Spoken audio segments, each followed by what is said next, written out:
Welcome to the Beyond the Auction Winners or Wonders series, episode 2. In today's episode, I will be going through the Sunrisers Hyderabad and Mumbai Indians. So let's get started. Going on to Sunrisers Hyderabad.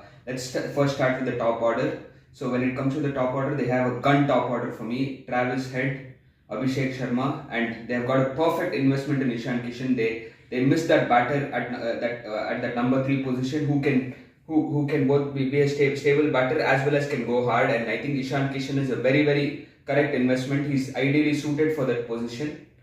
So I think we have three different players who are capable of batting through and like single-handedly winning games, and three dangerous players.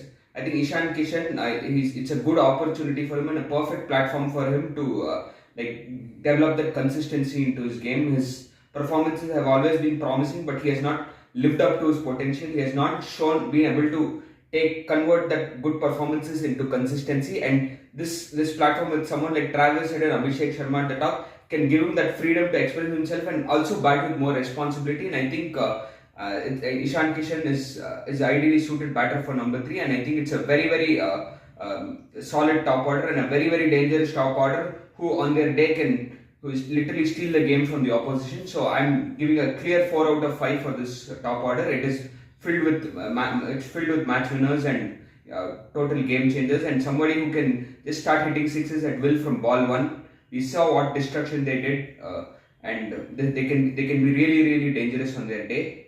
Next, let's go on to the middle order. So in the middle order, they have invested on the young prospect in Nitish Kumar Reddy, who's a very interesting prospect. I was already very impressed with him in the last season. Though he got a lot of chances, he did shine in some places, but sometimes though the situation was right for him, he didn't capitalize on his opportunities to the fullest. But now that being a number 4, being a vital position, gives him a good opportunity to establish himself more. He has made use of his international opportunities as well. He did really well in the T20 opportunities that he got, and also now even in the India-Australia Test series, that first test, his performance and his temperament was really incredible, and he can also be very handy with the ball as well.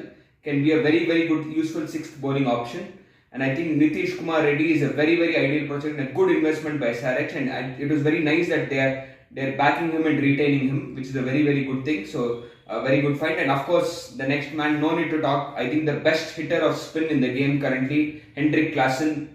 This guy he's just top notch, man. The way he hit batsmen, especially the way he hits spinners of the back foot. His game against spin is just something else, man. He's just a clear match winner, and Henrik Klaasen is. I know the price tag can come into picture, but Henrik Klaasen is worth all the money, and if he's in form, SRH is going to be unstoppable. If Henrik Klaasen or Travis Head or any of this batting lineup, any of these players are able to have that golden run of form, there is no stopping SRH. And Henrik Klaasen is such a player who, when everything is going right for him, it's like he literally can take the team on his shoulders. So another very good investment, and they've taken Kamindu Mendes, who as another. I think they can use him here and there as a floater if they have to go 3 overseas options, and can use him as an impact player, as somebody who can stabilize the innings as well. We know him for what he has done in his test career so far, but he has shown some decent signs as well in T20, and he's a good versatile batter to have. And again, it's good that SRH are trying to give him that opportunity. A very solid and capable middle order. This is a very good middle order. I will give this middle order a 3.75 out of 5. Now let us move on to the finishers. I think here they have invested in a right prospect in Abhinav Manohar. I saw him bat in the recent Maharaja Trophy. He has hit 52 sixes in one single season. That shows somebody with immense 6-hitting ability is an ideal person to invest on as a finisher, and he has shown that ability to win games from very tough situations. Like if from a 50 for 5, if you are chasing 200, someone like an Abhinav Manohar can win you a game from that position, and he can be that kind of a player as well. And as somebody who can play those cameos like 30 or 15 balls, those kind of cameos down the order, and somebody who hits sixes at will, and I think he's a very good prospect in terms of the finishing ability, and a very good buy by Sunrisers. And Sachin Baby as well is a very capable batter. Yes, he has not lived up to his potential in the on the opportunities he's got, but he can be a good backup as an impact player. I mean, he can be a good backup as well as can be used as an impact player as well down the order. And Pat Cummins is somebody we underestimate with the bat. I think Pat Cummins is very capable of a bat and is a very intelligent batter. He's somebody who understands the situation very well, and he's somebody who's very calculative with bat as well. And I think Pat Cummins should not be counted out down the order, and he can be very useful. And also Bryden Cars can also hit some lusty blows down the order as well. So they have a decent lower order. Yeah, I mean, to be honest, like Abhinav Manohar, though we have told, he has not proven to his fullest. He has played here and there for Gujarat Titans. He has won a few games, but still, when it comes to IPL, his complete ability has not been shown yet. And comparatively, the other finishers, we don't know how much. I mean, they are very capable, but how much we can trust them just seeing their name on paper is still a question mark. So it is a decent finishing group who if they click can be really effective. So I'll give this finishers a 3 out of 5 for me. So next go on to the spin bowling department. Spin bowling department, they have Rahul Chahar hasn't be. I mean, they have invested fully on Rahul Chahar, but Rahul Chahar, to be honest, hasn't been that effective in IPL so far, and whether he is the right man to fully put your money on is still a question mark. And Adam Zampa also has not played the last few seasons of IPL. He's a wonderful bowler, one of the most underrated bowlers currently, but he also we don't know how he will turn out to be in these Indian conditions as well. So when it comes to the spin bowling, they don't have those other backups as well when it comes to the spin bowling department. So I think the spin bowling department is something where SRH can be a bit fragile, and they will have to look for part-time options somewhere if they have to fill up their spinners. And here is something they are definitely lacking. And this spin bowling group is not fully convincing for me. They should have gone for another Indian spinner who's proven more and who definitely can give that factor. Like when he comes to ball, the batsman tends to get a little conservative or tends to see more wicket taken. And I don't see that in Rahul Chahar. And Adam Zampa, whether he can make the 11 with the lineup they have and how effective he can be, it's very difficult to tell. So this spin bowling group gets a mere 2 out of 5 for me. Next we move on to the fast bowling. I think SRH have invested on really solid prospects when it comes to their fast bowling department. Of course, we have Pat Cummins, who can be really effective, especially in the middle overs with his variations of pace, and also can bowl at the death. And good that I'm very interested to see how Shami, after coming back after an injury, how effective he can be. Can he be the Shami he was before in the 2023 season where he was unstoppable? If that Mohammad Shami comes on with the batting lineup SRH has, if they can bring up that Mohammad Shami back, then SRH is going to be a even more dangerous team for me. And Bryden Cars is a very good prospect, and he's a tall bowler, a very difficult bowler to hit at goodwill, has that extra pace, and he's a very tough bowler to score against, and he's a very wonderful investment again by SRH. And Harshal Patel, we know he can go for runs, but he's somebody who has that wicket taking ability with his cutters, and he also can execute those wide Yorkers very well, and he's a wicket taking bowler. Maybe he can have bad days, but he has that wicket taking ability. And Harshal Patel is a very good find. Like in these pitches where you know that the batsmen go after you and try to hit you for more boundaries, I think Harshal Patel is a definite certainty in the lineup, and he can definitely give you those breakthroughs, and he's another good buy by SRH. And it's a very solid fast bowling attack. I think it's a good solid fast bowling attack. Thing is, how consistent can they be? Can Shami be the old Mohammad Shami? Can he be as dangerous as he was before? How good can Pat Cummins adapt himself to these conditions? Or can Harshal Patel ensure that he improves when it comes to leaking those runs? These are the questions. These are some things which can be asked, but still it's a solid bunch of fast bowlers who are really capable and have the ability. 3.5 out of 5 for me for this fast bowling attack. Next, let's go on to the bench strength and the backups. I think SRH have invested in good, interesting prospects. Atharva Taide is a very good opening batsman, but again, he has got some opportunities for Punjab, but he hasn't been able to fulfill that potential yet. So and then we have Aniket Verma, who I saw him bat in that UP T20 league. He batted really well. There was 100 which he scored. Especially the way he played spin in the middle overs was really impressive. So he's a very interesting prospect. But will he get those opportunities? That is the question mark. And next we have Ishan Malinga, who's another promising bowler from Sri Lanka. And I think he's again somebody who swings the ball very well, and he has been good with his Yorker bowling as well. He's another very interesting prospect. Jaydev Unadkat is also a very deceptive and a wicket-taking bowler, and he can be a very good backup for Harshal Patel. And Simarjeet as well is a very good young prospect. Again, somebody who can swing the ball both ends, and he can nail those Yorkers as well in the Delhi Premier League. That final over the composure with which he bowled, and he did show some promise for CSK as well, and he also can be a very good quality backup for me. Jihan Ansari, who's a leg spinner, he was the leading wicket taker in that UP league, and he's another good prospect. But again, like how good can he be? Like when it comes to the spin bowling, that big name is still missing in my opinion for SRH. So they have a decent set of backups who are good, promising talents, but still I don't. When you see those names, you don't get that. There is some. Still, you feel that there is something lacking. So it's for me when it comes to bench strength and backups, I will give it a 2.5 out of 5. It's a decent set of backups, but I still feel there is something missing. They could have invested in certain better names in my opinion. So next when we come to the X Factor players, we know how they are filled with X Factor players.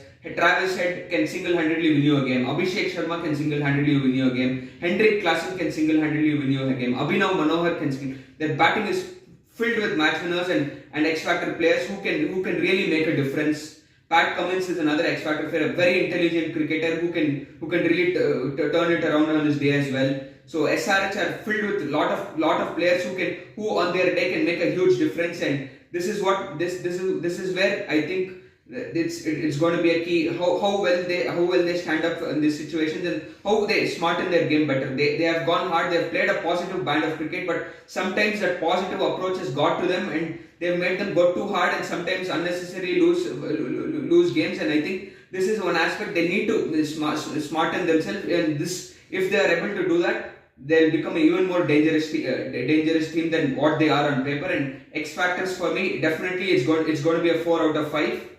And in terms of team balance, when it comes to the batting, there is no complaints at all. They are filled with quality batsmen, but one thing they lack is their spin bowling department. I still feel they have a loophole there, and they have a promising fast bowling lineup. But and I hope if their fast bowling attack can perform beyond their potential, it makes them an even more dangerous unit. So it is a decently balanced team. I'll give the team balance a 3 out of 5.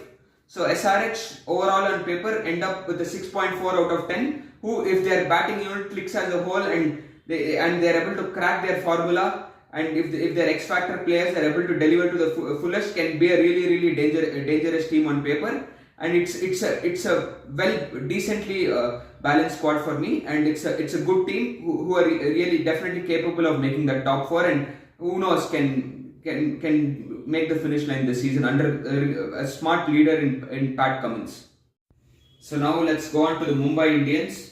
So when it comes to Mumbai Indians, the top order, they have invested on, of course, Rohit Sharma. We know one of the greatest Indian cricketers and one of the best limited overs batters. But as we all know that in IPL, Rohit Sharma has still not lived up to his fullest potential. We need a more consistent Rohit Sharma can make Mumbai Indians even more dangerous side, and I think the captaincy burden being off him, I think and him off late we know has developed that approach of positive batting and that selfless approach that we keep talking about can bring out the best of Rohit Sharma. And they have invested, of course, on Will Jacks, who can be a very dangerous player. We saw that century that he scored for RCB against the Gujarat Titans last year. The way he took on Rashid Khan with ease, he's a very dangerous batter. He has a 25 ball 100 in T10 league. But off late, when it comes to international cricket, Will Jacks has underperformed. His form has been really poor post that 22-23 IPL season. I know people are talking about RCB not going for Will Jacks, but honestly speaking, his performance has dropped down a lot, and it is whether he can stand up again in the good support of Mumbai Indians and the backing and the backing of the support staff and all, can Will Jack stand up and take his game beyond again, push himself to the top again? Okay, because Will Jacks, if he gets going, can be really dangerous. He's capable of single-handedly taking a game away from the opposition. But of late, his form and his game has not been convincing for me. People are rating him highly. I know people are getting emotional over that century and his performance, but of late his performance has not been convincing enough. But if he can deliver like how he did, then Mumbai Indians is going to be even more dangerous side than they already are. And we have Ryan Rickleton, who of course is the Quinton de Kock 2.0. I always, when I see him bat, I get that Quinton de Kock vibes. He's a very interesting and talented prospect, and he has been doing really well. He was a leading run scorer for MI Cape Town in the SA20. He did very well in the MLC as well, and he's a player who's capable of being consistent, and I think he's another wonderful prospect. But the thing is, how are Mumbai Indians going to go about it? Because they need to make sure, if they want to play two foreign spinners, or do they want to get both Rickleton opening or Will Jack? Those combinations will still be a question mark. But Ryan Rickleton, just as a player, can be a really is somebody who is capable of being consistent, and it's a good opportunity for him. Mumbai Indians gives him a perfect platform to live up to himself and help him develop his game more and more. And solid and capable top order for me. I would give this top order a 3.75 out of 5. Now let us go on to the middle order. Middle order, of course, we have Surya Kumar Yadav, who we know is one of the best T20 batters currently, and is a very dangerous player who has innovative shots. He's somebody who understands the ground dimensions well, capable of finding gaps, has power to his game. A very dangerous player. And we have Tilak Verma, who's currently a young sensation, a I think one of the best prospects. One of the best decisions Mumbai have done is to retain him. A very capable and very smart cricketer, and a effortless ball striker. And Tilak Verma is somebody who at number 4 and number 5 position can be really dangerous. And I think it's another very good, solid player. And then we have Naman Dheer.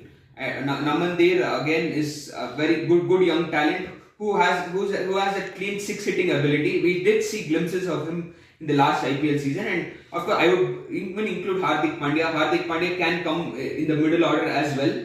So Hardik Pandya again, he based on situations can come up the order as well if required. So it's a solid middle order filled with complete X factor players and with solid match winners, and this middle order gets a solid 4 out of 5 for me.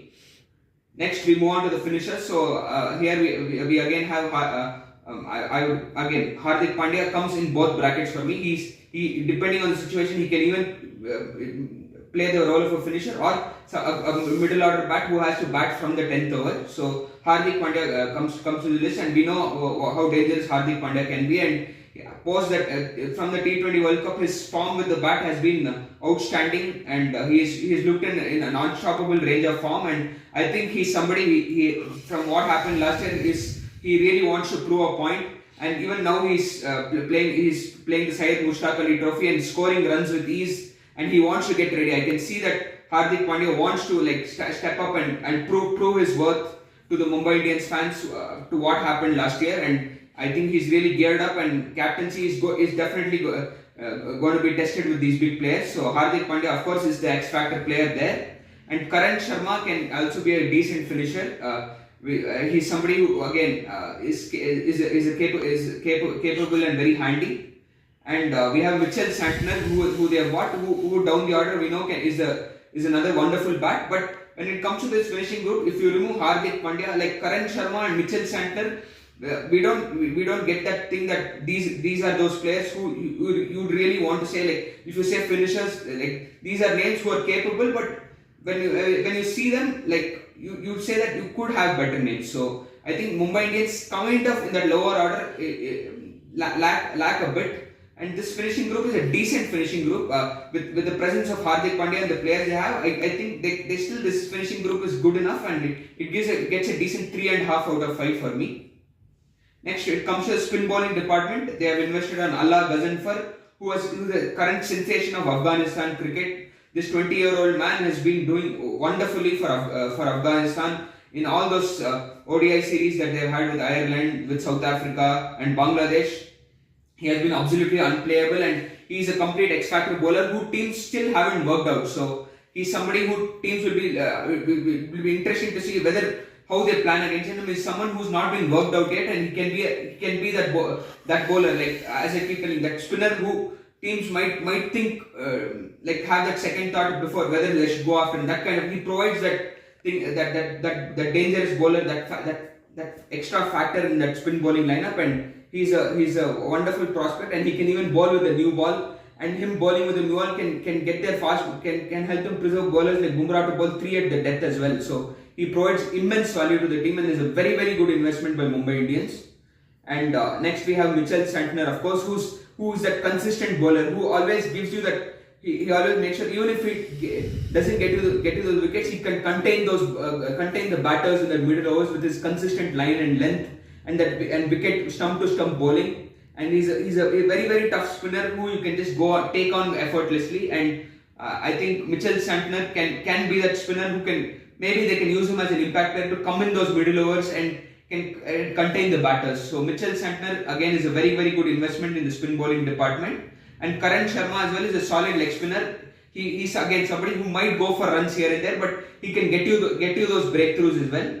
So I think this is a very, very solid spin bowling lineup. A spin bowling lineup which is not going to be easy to get away with. It's a 3.75 out of 5 for me for this spin bowling lineup.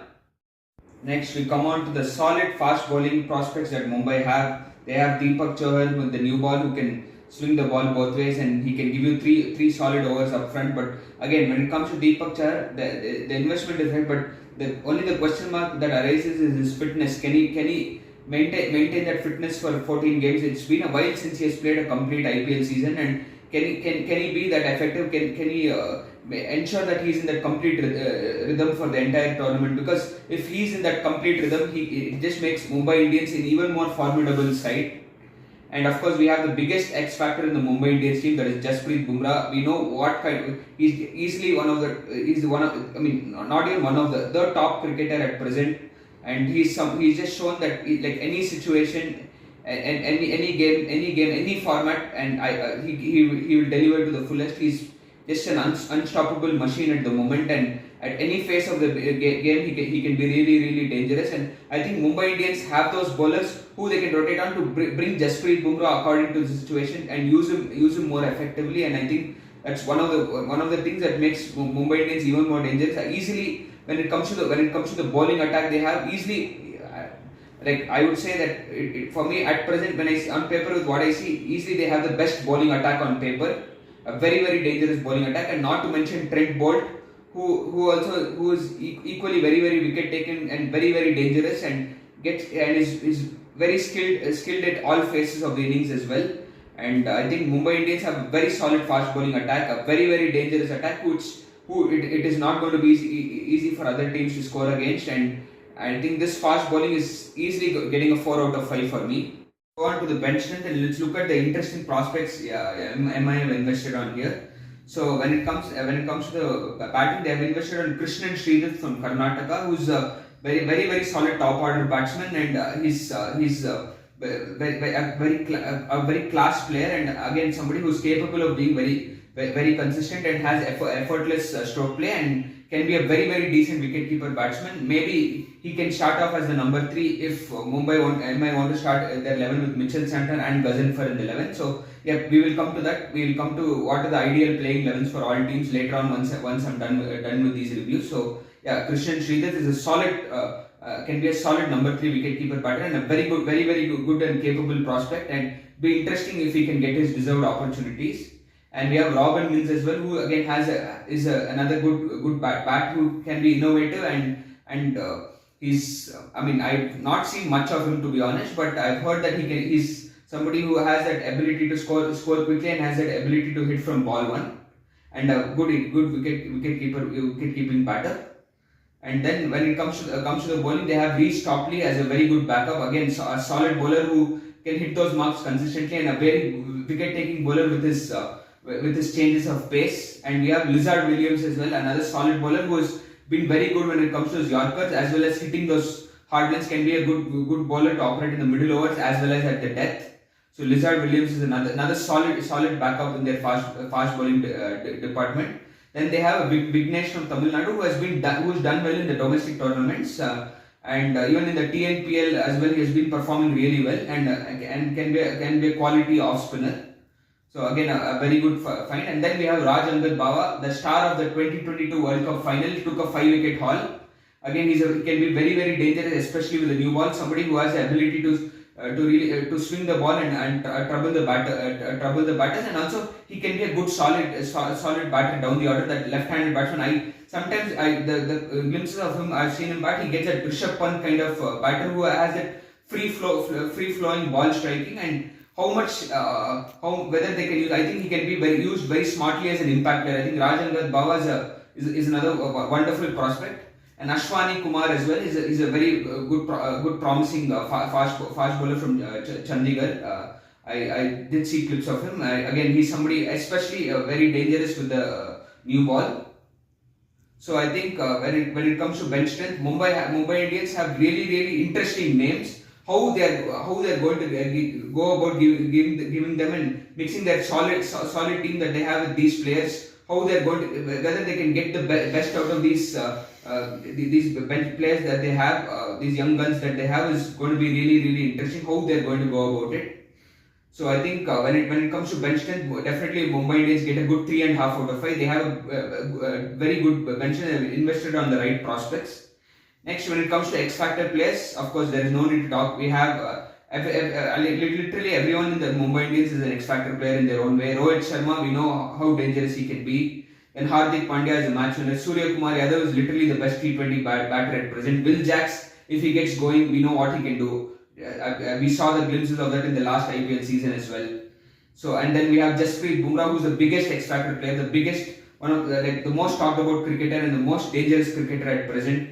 So Mumbai Indians, when it comes to X Factor players, they are piled with X Factor players, and they are definitely a very dangerous side. And when it comes to X Factor players, MI are solid and they are piled with X Factor players, and it's a solid 4 out of 5 for me for X Factor players. And Mumbai Indians are a very well balanced side. They have capable players in all departments. I think they have really got all their bases covered, and they have invested on good players as backups as well. And they've made sure they've been very smart in the auction. They knew the time will come where they look for instead of looking for just completely going behind the huge names and investing heavily on the huge names, they've looked for the right names and players who are capable of delivering and making a difference.